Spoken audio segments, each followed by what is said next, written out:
Madam, ಒಂಥರ ಲಡ್ಡು ಬಂದು ಬಾಯಿಗೆ ಬಿದ್ದಂಗೆ ಆಗೋಗ್ಬಿಡ್ತಾ ಅಂತ ನಿಮಗೆ. ಒಂದು ಕಡೆಗೆ ಮೋದಿ ಅವರು ಅಬ್ ಕಿ ಬಾರ್ 400 ಪಾರ್ ಅಂತ ಹೇಳ್ಕೊಂಡು ಓಡಾಡ್ತಾ ಇದ್ರು. ಅದಕ್ಕೆ ತಕ್ಕಂಗೆ INDA ಒಕ್ಕೂಟದಲ್ಲಿ ಒಂದಿಷ್ಟು ಭಿನ್ನಾಭಿಪ್ರಾಯಗಳು.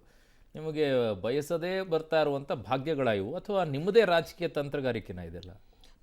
ಅರುಣ, ಯಾವುದೇ ಚುನಾವಣೆಯನ್ನು ಸುಲಭ ಅಂತ BJP ಅಂದ್ಕೊಂಡಿಲ್ಲ.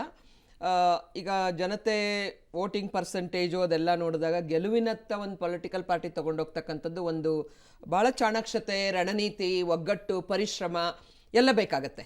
ಸೊ BJP ಮೈ ಮರೆಯೋದಿಲ್ಲ. ಇವತ್ತು ಕಾರ್ಯಕಾರಿಣಿಯಲ್ಲಿ ನೋಡ್ತಾ ಇದ್ರಿ, ನಾವಾಗಲೇ ಬೂತ್ ಮಟ್ಟದ ಕಾರ್ಯಕ್ರಮಕ್ಕೆ ಶುರು ಮಾಡಿದ್ವಿ. ಕೆಲಸಗಳ ಹಂಚಿಕೆಗೋಸ್ಕರನೇ ಈ ಕಾರ್ಯಕಾರಿಣಿ ಕರೆದಿರ್ತಕ್ಕಂಥದ್ದು ಒಂದು. ಎರಡನೇದು, ಒಂದು ಒಳ್ಳೆಯ ಸರ್ಕಾರ ಕೊಟ್ಟಾಗ ಒಳ್ಳೆಯ ಸರ್ಕಾರ ಕೊಟ್ಟಿದ್ದೀವಿ ಅಂತ ಹೇಳ್ತಕ್ಕಂಥದ್ದು ಮುಖ್ಯ ಆಗುತ್ತೆ. ಇವತ್ತಿನ ಯುವ ಜನತೆ, ನ್ಯೂ ಜನರೇಷನ್ ಬಂದಿದೆ, ಹಳೆ ಕಥೆನೂ ಹೇಳಬೇಕು, ಇತಿಹಾಸ ಹೇಳಬೇಕು, ದೇಶದ ಪರಿಸ್ಥಿತಿ, ಅದನ್ನೆಲ್ಲ ಹೇಳ್ತಕ್ಕಂಥದ್ದು. ಮತ್ತು ಮೋದಿಯವರು ಟಾರ್ಗೆಟನ್ನು ಇವಾಗ 400 ಟಾರ್ಗೆಟ್ ಅಂತ ನಾವು ಇಟ್ಕೊಂಡ್ಮೇಲೆ ಅದನ್ನು ಚೇಸು ಮಾಡಬೇಕಾಗತ್ತೆ. ಲೈಕ್ ಒಂದು ಕ್ರೀಡಾ ಸ್ಫೂರ್ತಿಯಿಂದ ನಾವು ಇದನ್ನು ತಗೋತೀವಿ. ಪ್ರತಿಪಕ್ಷದಲ್ಲಿ ಏನೇ ನಡೆದ್ರೂ ಕೂಡ ನಮಗೇನು ಅದರ ಒಂದು ಚಿಂತೆ ಇರೋದಿಲ್ಲ. ಯಾಕಂದರೆ ಇವತ್ತು ಓವರಾಲ್ ಸಿಚುವೇಶನ್ ನೋಡ್ಕೊಂಡಾಗಲೂ ಕೂಡ ನಮ್ಮ ಪರಿಸ್ಥಿತಿ, ನಮ್ಮ ಮನಸ್ಥಿತಿ, ನಾವು ಕಂಫರ್ಟಬಲ್ ಆಗಿದ್ದೀವಿ. ಬಟ್ ಅದನ್ನು ಹಾಗಂತ ಮೈ ಮರೆಯೋದಿಲ್ಲ.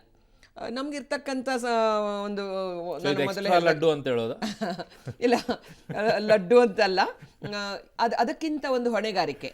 ಈ ದೇಶ ಏನೇನೋ ಕನಸು ಕಂಡಿದೆ, ತ್ಯಾಗ ಬಲಿದಾನಗಳಾಗಿದೆ. ಒಂದು ಭಾರತವನ್ನು ಒಳ್ಳೆಯ ದೇಶವನ್ನಾಗಿ ಕಟ್ಟಬೇಕು ಅಂತ ನಮಗೆ ಅವಕಾಶ ಬಂದಿದೆ. ನಮ್ಮ ಅವಕಾಶ ಮತ್ತೊಮ್ಮೆ ಮೋದಿ ಸರ್ಕಾರ, ಇನ್ನೊಮ್ಮೆ ಮೋದಿ ಬರಬೇಕು ಅನ್ನುವಂಥ ನಿಟ್ಟಿನಲ್ಲಿ ನಾವು ಪಾಸಿಟಿವ್ ಸಾಧನೆ ಮತ್ತು ಪ್ರಗತಿ ಮತ್ತು ಭರವಸೆಗಳ ಮೇಲೆ ಪಾಸಿಟಿವ್ ಪ್ರಚಾರವನ್ನು ನಾವು ಶುರು ಮಾಡಿದ್ದೀವಿ. ಶಂಕರ್ ಶೆಟ್ಟಿ ಸರ್, ಒಂದು ಒಳ್ಳೆ ಟ್ಯಾಗನ್ನು ಇಟ್ಕೊಂಡಿದ್ದು INDA ಇಂಡಿಯಾ ಅಂತ ಹೇಳಿ, ಅದನ್ನು ತೆಗೆದುಕೊಂಡಾಗ BJP ಒಂದಿಷ್ಟು ವಿಚಲಿತವಾಗಿದ್ದಂತೂ ಇದೆ. ಆ ಸಂದರ್ಭದಲ್ಲಿ BJP ಅವರು ತಂದಿದ್ದು ಭಾರತ್ ಅದು ಇದು ಅಂತೆಲ್ಲ ತಂದರು. ಬಟ್ ಅದನ್ನು ಕಂಟಿನ್ಯೂ ಮಾಡ್ಕೊಳ್ಳೋದ್ರಲ್ಲಿ ಅದನ್ನು ಫೇಲ್ ಆಗೋದ್ರ ಅಂತ INDA ಒಕ್ಕೂಟ? INDA ಅವರು ಖಂಡಿತವಾಗಿಯೂ ನೀವು ಹೇಳಿದ ಕರೆಕ್ಟ್. ಅವ್ರಿಗೆ ಫೇಲ್ ಆಗಿದ್ದಾರೆ. ಅವರಿಗೆ ಏನೋ BJP ಲಡ್ಡು ಬಂದು ಬಿದ್ದಾಗಿದೆ ಆಯ್ತಲ್ಲ. ಒಂದು 400 ಸೀಟಿಗೆ ಟಾರ್ಗೆಟ್ ಇರೋದು ಅದೇನು ಆಶ್ಚರ್ಯ, 400 ಸೀಟು. ಬಟ್ ಕಷ್ಟ. ಭಾರತ ಇತಿಹಾಸದಲ್ಲಿ ಕಳೆದ 50 ವರ್ಷದಲ್ಲಿ 400 ಸೀಟ್ ಹೊಡೆದದು ಒಂದೇ ಸಲ. ಅದು because of Indira Gandhi death. ಇದು sympathy wave, not because usual course ಎಲ್ಲ.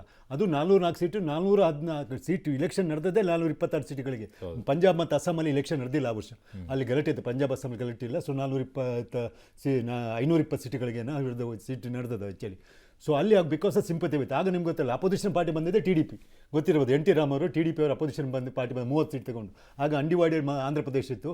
ಆಗ BJP ಅವರು ಬಂದ 2 ಸೀಟು, ಒಂದು TDP ಒಟ್ಟಿಗೆ ಮೈತ್ರಿ, ಮತ್ತೊಂದು ಗುಜರಾತಲ್ಲಿ ಬಂದ 2 ಸೀಟ್ ಬಂದದಾಗ.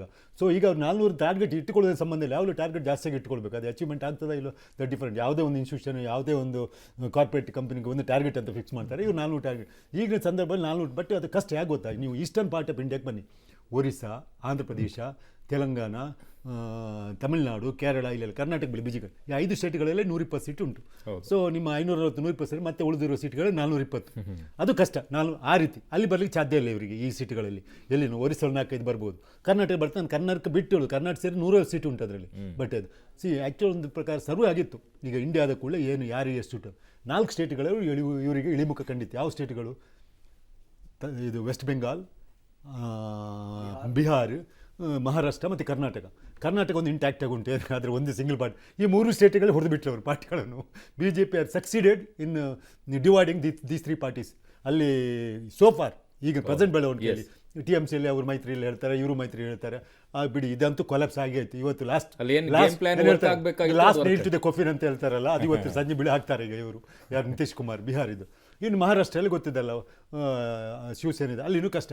ಸೊ ಇವರು 400 ಇಲ್ಲಾದರೂ ಬರ್ತಿಲ್ಲ. ಲಾಸ್ಟ್ ಟೈಮ್ಗಿಂತ ಜಾಸ್ತಿ ಹೋಗ್ಬೋದು ಸರ್ BJP ಅವರು. ಲಾಸ್ಟ್ ಟೈಮ್ ಎಷ್ಟು ಸೀಟ್ ತಗೊಂಡಿದ್ದಾರೆ ಅವ್ರು ಈ ಸಲ ಜಾಸ್ತಿ. ಅವ್ರು ಕಳ್ಕೊಳ್ಳೋದು ಏನಿದ್ರು ಸ್ವಲ್ಪ ಕರ್ನಾಟಕದಲ್ಲಿ ಕಳ್ಕೊಳ್ಬೋದು ಒಂದು ಜಾಸ್ತಿ. ಈಗ ಅದು ಕೂಡ ಏನು ಗೊತ್ತಾ, ಇವ್ರ ಹತ್ರ ಯಾವ ಇಶ್ಯೂ ಇಲ್ಲ ಎಕ್ಸೆಪ್ಟ್ ಗ್ಯಾರಂಟೀಸ್. ಈ ಸಲ ಅದು ಕಮಿಷನ್ ಇಶ್ಯೂ ಇಲ್ಲ, 40% ಕಮಿಷನ್ ಇಶ್ಯೂ ಈಗ ಹೇಳಲಿಕ್ಕೆ ಆಗೋದಿಲ್ಲ, ಹಳೆ ಇಶ್ಯೂ ಅದು, ಓಲ್ಡ್ ಆಗಿದೆ ಅದು. ಈ ಸಲ ಗ್ಯಾರಂಟೀಸನ್ನು ಇವರು ಮನೆ ಹೋಗಿ ಸರಿಯಾಗಿ ಹಂಚಿ ಸರಿಯಾಗಿ ಜನಗಳು ತಿಳಿಸ್ಕೊಂಡು, that is the only issue they can fight with the ಶಕ್ತಿ ಉಂಟಲ್ಲ ಮೋದಿ ಶಕ್ತಿ. ಮುಂದೆ ರಾಮನ ವಿಚಾರ ಬಂದಾಗ ಅದು ಹೇಳಿದ ರಾಮನ ವಿಚಾರದ ಇತ್ತೀಚಿನ ದಿನಗಳಲ್ಲಿ ಮೋದಿಯನ್ನೇ ಮರ್ತು ಬಿಟ್ಟಿದ್ದಾರೆ. ರಾಮಂದೇ ಇರೋದು ಒಂದು ಲೆಕ್ಕದಲ್ಲಿ ನೋಡುವಾಗ ಈ ರಾಮನೇ ಮೋದಿಯನ್ನು ಹೈಜಾಕ್ ಮಾಡಿದಾಗ ಉಂಟು. ಇತ್ತೀಚೆ ಮೋದಿ ಅಂತ ಯಾರು ಹೇಳೋದಿಲ್ಲ, ನೋಡಿದ್ರೆ ನೀವು ಎಲ್ಲರೂ ರಾಮ ಅಂತ ಹೇಳ್ತಾ ಇದ್ದಾರೆ. ಪ್ರೆಸಿಡೆಂಟ್ ನೋಡೋಕೆ ಮೋದಿಯನ್ನೇ ರಾಮ ಹೈಜಾಕ್ ಮಾಡಿ ರಾಮ ಬಂದು ನಿಂತ್ಕೊಂಡಾಗ ಈಗ ರಾಮನ್ ವಿಚಾರ ತಂದೆ ಅದೇ ನಾನು ಹೇಳ್ತಿದ್ದೆ ಏನು ಗೊತ್ತಾ, ಈಗ ನೆಕ್ಸ್ಟ್ ಇಲೆಕ್ಷನ್ ಒಂದು ಕೈಯಲ್ಲಿ ಮೋದಿ ಫೋಟೋ, ಇನ್ನೊಂದು ಕೈಯಲ್ಲಿ ರಾಮನ್ ಫೋಟೋ ಇಟ್ಕೊಂಡು ಹೋದ್ರೆ ಇವ್ರು ಏನು ಮಾಡ್ತಾರೆ ಅಂತ ಜನಗಳು.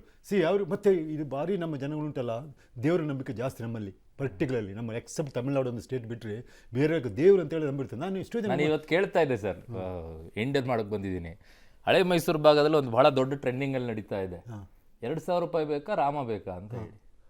ಅಂದರೆ 2,000 ಮನೆಗೆ ಹೋಗ್ತಾ ಇರೋದು, ನೀವು 2,000 ರೂಪಾಯಿ ತಗೊಳ್ತೀರಾ ಇಲ್ಲ ರಾಮ ಬೇಕಾ? ಅಲ್ಲ, ಇವರು ಬಿಜೆಪಿ ಸ್ಟಿಲ್ ಉಂಟಲ್ಲ, ತಪ್ಪಲ್ಲ ಅಲ್ಲ ಯಾವುದೇ ದೇಶದ ಯಾವುದೇ ರಾಜ್ಯದಲ್ಲಿ ಬಿಜೆಪಿ ಲೋ ಲೆವೆಲ್ ಇಳಿಬಾರಲ್ಲ ಇದಕ್ಕೆಲ್ಲ ಆ ಥರದಲ್ಲ. ಯಾಕಂದ್ರೆ ಅಲ್ಲ 2,000 ನೀವು ಕ್ಯಾಶ್ ಕೊಡೋದಲ್ಲ, ದೇವರು ಪ್ರಚಾರದ ವಿಷಯ ಅಲ್ಲ ಅಂತ ಸುಪ್ರೀಂ ಕೋರ್ಟ್ 2017 ಹೇಳಿದೆ. ದುಡ್ಡು ಕೊಡಬಾರ್ದು ಅಂತ ಇದೆ. ಅಲ್ಲ, ದುಡ್ಡು ಕೊಡಬಾರ್ದು ಅಂತ ಇದೆ. ಅರುಣ್, ಬಿಜೆಪಿ 2,000 ಆಗುತ್ತಾ? ರಾಮನ 2,000 ಕ್ಯಾಶ್ ಕೊಡೋದು ಶಕ್ತಿ ಯೋಜನೆ. ನಿರುದ್ಯೋಗ ಬೆಲೆ ಏರಿಕೆ, ನಿರುದ್ಯೋಗ ಬೆಲೆ ಏರಿಕೆ ಅದು ಬಹಳ important. ನೀವು 2,000 ಅಂದ್ರೆ ಓಟಿಗೋಸ್ಕರ ಕಾಸು ಕೊಡೋದಲ್ಲ ಸರ್, ಶಕ್ತಿ ಯೋಜನೆ ಮಹಿಳೆಯರಿಗೆ ಕೊಡುವಂತ 2 ಲಕ್ಷ ರೂಪಾಯಿ ಭಾಗ್ಯಲಕ್ಷ್ಮಿ ಯೋಜನೆ ಇದೆಯಲ್ವಾ, ಆ ವಿಚಾರದಲ್ಲಿ ನಿಮ್ಗೆ ಅದು ಬೇಕಾ ರಾಮ ಬೇಕಾ ಅಂತ ಕೇಳ್ತಾ ಇದ್ದಿದ್ದು.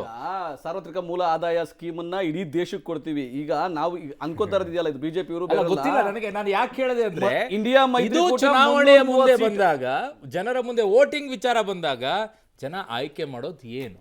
ಇದೇನೆ ಜೀವನ, ಜನ ಆಯ್ಕೆ ಮಾಡೋದು ಏನು? ಬದುಕು, ಉದ್ಯೋಗ, ಶಿಕ್ಷಣ, ಆರೋಗ್ಯ. ಜೀವನ ಅಂದ್ರೆ ಒಂದು ಸಂಸ್ಕೃತಿ, ಜೀವನ ಅಂದ್ರೆ ಮೌಲ್ಯ, ಜೀವನ ಅಂದ್ರೆ ಕುಟುಂಬ. ಅದೆಲ್ಲ ಅಲ್ಲೇ ಇದೆ, ಜೀವನ ಅದೆಲ್ಲೂ ಅಂದ್ರೆ ಹೋಗಲ್ಲ, ನಂಬಿಕೆ. ಇಲ್ಲೇ ಇದೆ. ಅಲ್ಲಲ್ಲ, ಸಾವಿರಾರು ಈಗ ವರ್ಷದ ಇದೆ, ಆ ಈಗಲೂ ಇದೆ, ವಿಷಯದಲ್ಲಿ- ಮುಂದೆನೂ ಇರುತ್ತೆ. ಆ ವಿಷಯದಲ್ಲಿ ಎಲ್ಲರೂ ಒಮ್ಮತದಿಂದ ಹೋಗಿದ್ದಿದ್ರೆ ಇಷ್ಟು ವರ್ಷಗಳ ಒಂದು ನ್ಯಾಯಾಲಯದ ಹೋರಾಟ ಅಥವಾ ಒಂದು ಡಿಲೇ ಯಾಕಾಗ್ತಾ ಇತ್ತು ರಾಮ ಮಂದಿರ ಕಾನೂನು ಗೌರವ ಕೊಡ್ಬೇಕಲ್ಲ ನೀವು, ನೋಡಿ, ಕಾನೂನು ತಪ್ಪನ್ನ ಗೌರವ ತಪ್ಪು ಅಂತ ಕೊಡ್ಬೇಕಂತ. ಫೈನ್ ನಾನು ಕ್ಲೋಸ್ ಮಾಡಬೇಕಾದಂಥ ಸಮಯ ಬಂದಿದೆ, ದಯವಿಟ್ಟು ಕ್ಷಮಿಸಿ. ಧನ್ಯವಾದಗಳು ತುಂಬ ನನ್ನ ಕಾರ್ಯಕ್ರಮದಲ್ಲಿ ಆಗಮಿಸಿದ್ದಕ್ಕೆ. ಈ ಬಾರಿಯ ಚುನಾವಣೆ ಯಾವ ರೀತಿಯಲ್ಲಿ ಹೋಗುತ್ತೆ ಗೊತ್ತಿಲ್ಲ. ರಾಮನೂ ಇದ್ದಾನೆ, ಗ್ಯಾರಂಟಿನೂ ಇದೆ. ಜನ ಆಯ್ಕೆ ಮಾಡ್ಕೊಳ್ಳೋದೇನೋ ಗೊತ್ತಿಲ್ಲ ನನಗೆ.